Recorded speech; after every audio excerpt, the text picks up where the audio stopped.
ఇప్పుడు నేను మిత్రుడు హరీష్ రావు గారిని అడుగుతున్నా, ఏం జవాబు చెప్తావు? మొత్తము దారదత్తం చేసి తెలంగాణ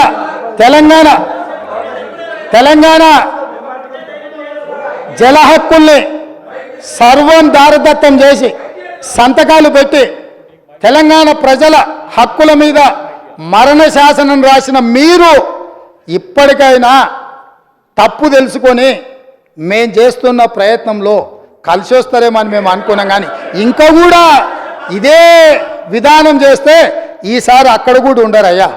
అక్కడెక్కడో ఉంది కదా నాంపల్లి దర్గానో లేకపోతే బిర్లా మందిరం, అక్కడికి వెళ్తారు అధ్యక్ష ఇట్లా చేస్తే మాత్రం.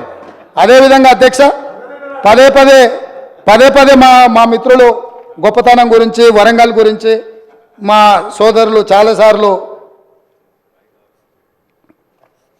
మాట్లాడుతూ ఉంటారు. ఒక జీవో కాపీ ఇవ్వదలుచుకున్న అధ్యక్ష, ఒక్క నిమిషం మీరు అవకాశం ఇస్తే వారి గొప్పతనం మీద నేను చెప్పదలుచుకున్నా అధ్యక్ష.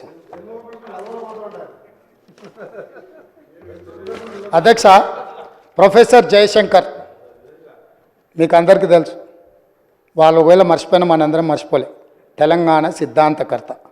ఆయన విలేజ్ పేరు వచ్చేసి అక్కంపేట్, పరకాల శాసనసభ నియోజకవర్గంలో ఉంటాయి.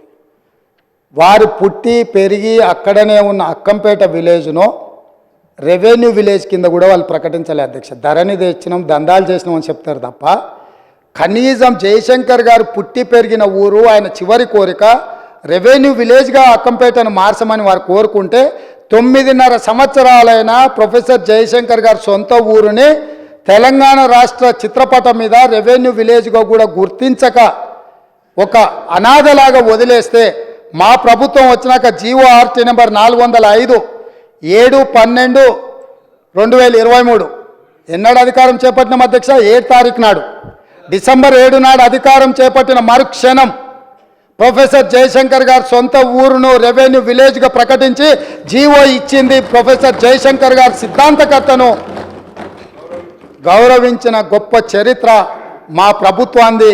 వారి గ్రామాన్ని రెవెన్యూ విలేజ్గా తీర్చిదిద్దింది మా ప్రభుత్వం అధ్యక్ష.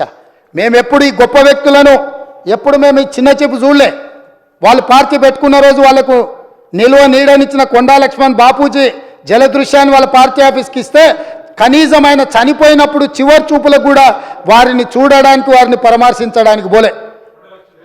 అట్లాంటిది మీరు తెలంగాణ గొప్పతనాల గురించి తెలంగాణ త్యాగాల గురించి మీరు మాట్లాడితే ఎట్లుంటే దయ్యాలు వేదాలు ఒలవేసిందని ఏదో అంటారు కదా, వీళ్ళని చూస్తే దయ్యాలు కూడా సిగ్గుపడేటట్టే ఉన్నాయి అధ్యక్ష.